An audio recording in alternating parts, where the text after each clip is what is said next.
in this George Zimmerman trial is national disgrace. But now the prosecution wants, and it looks like the judge is going to allow another instruction for the jury to convict George Zimmerman of third-degree murder and child abuse. Child abuse? Trayvon Martin was not a child. Yes, he was 17 years old, but that's not a child. He was a 17-year-old wannabe gangsta, who smoked pot, was interested in buying a gun, and was such a good fighter that his 5-year-old older brother was anxious for him to teach him how to fight. He was beating up people on a regular basis and bragging about it. He's a child? How did George Zimmerman abuse him? Did he abuse his fists with his face? Was that it? As Trayvon Martin was pounding and beating the crap out of George Zimmerman's face, was that abusive?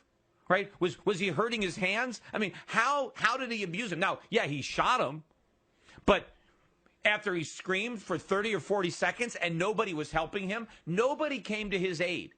And how did he know that Trayvon Martin was ever going to stop punching him?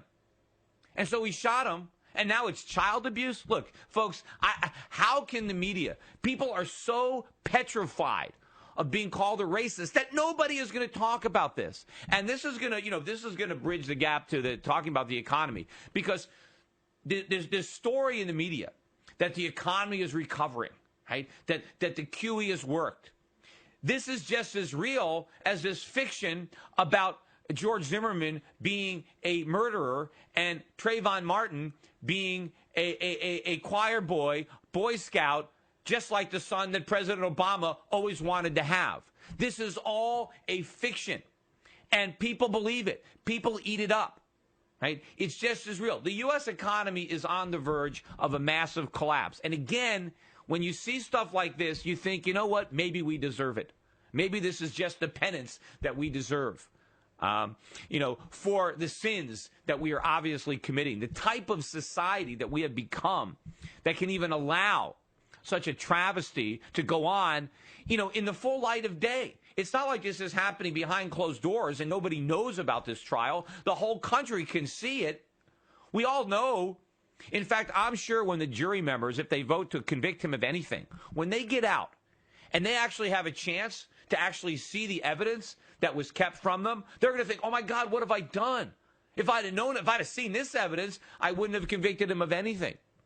And if George Zimmerman gets a lengthy sentence, they're going to, I wish I'd have known that he can go to jail for so long. I never would have convicted him if I knew that he was going to spend 30 years behind bars. I thought maybe it would be 6 months, because the jury doesn't know. They have no idea what the punishment is, because for some reason you're not allowed to tell them, which is what I've been saying all along. The Fed will never tighten.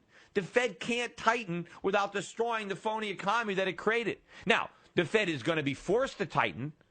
That's going to happen, but it's going to be the markets that force the Fed to do it. It's not going to be because Ben Bernanke finally gets religion and does the right thing. He will never do the right thing as long as he can do the wrong thing. The point is, eventually the markets will not let him do the wrong thing. What is going to happen when the dollar finally drops? When the bottom falls out and the dollar gets hit and the dollar index makes new lows, right? And the weak dollar pushes up consumer prices, pushes up long-term interest rates, and pushes up unemployment. Now, Ben Bernanke might say, well, that's not going to happen. That's impossible. How does he know? And it's not impossible. That's exactly what happened in the 1970s. Maybe he doesn't know about Murphy's Law. Anything that can go wrong will. That's the scenario that's very likely. What is the Fed's policy prescription for that? What is Ben Bernanke going to do when interest rates are rising, inflation is rising, and unemployment is rising, all at the same time? What? Print more money? That can't work.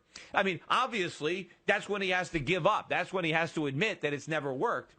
And he has to finally do the right thing. And believe me, we are going to be in for a world of pain, a world of economic hurt when we finally do the right thing for monetary policy.